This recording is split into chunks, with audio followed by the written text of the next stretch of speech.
kuti mundinzwe mundibatisise kana ndichitotaura manzwika mubatisise handiti right mastreets esocial media haararwe akurarwe muzukuru paunenge wakarara uri kumba kwako usafunga kuti zvoni vanhu vese vakarara vamwe havarare vachitsvaga zvekuita muzukuru wanzwa ndatiti ngokuzisai vazukuru raichiteerera muzukuru kana unga usati wasubscribe I kindly ask you kuti muzukuru please subscribe to this channel.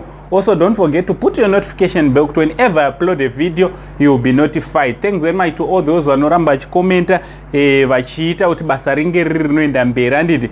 Thank you very much. Right, teerera muzukuru pane muzukuru wangu nhasi asvitsawo 39 years handiti anonzi Felicitas Mafara.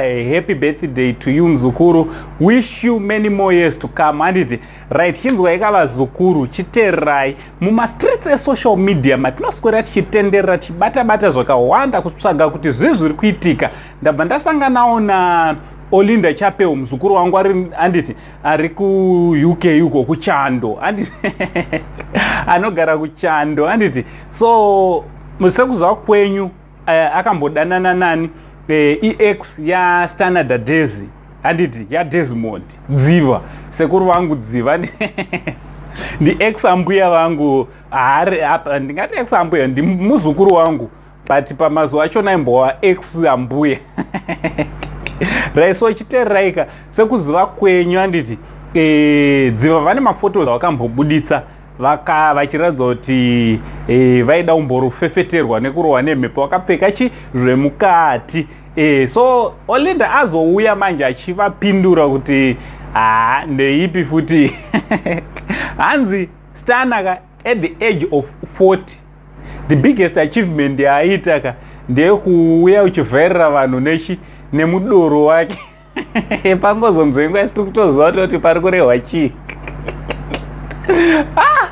vanhu vanowanzirana mastreets esocial media. Hanzi biggest achievement yasekuru vangu mai ndo vanga vachibhigwe handeyekuda kuvhaira nekuti vane pakati kurei handiti. Sekuziva kwenyu Dziva vanenge vanonzivo vane zvakati kurei ameno.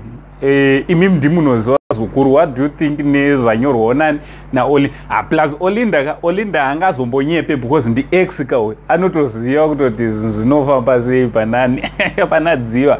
So hanzi iwewe unovhairira vanhu biggest achievement kuvhaira nesini. Isusu tiri kuvhaira nemaRange Rover. Range Rover yacho mangoiona yakatengwa naOlinda some months ago handiti kuchando ikoko. So what do you think nezvanyorwawo naOlinda izvi zvichitodirectwa kuna Dziva kuti biggest achievement isini iye biggest achievement ameno pamwe ari kutireva kuti biggest achievement yake iRange Rover. What do you think nekukombewa kwaitwa zvinhu naOlinda panapa handiti?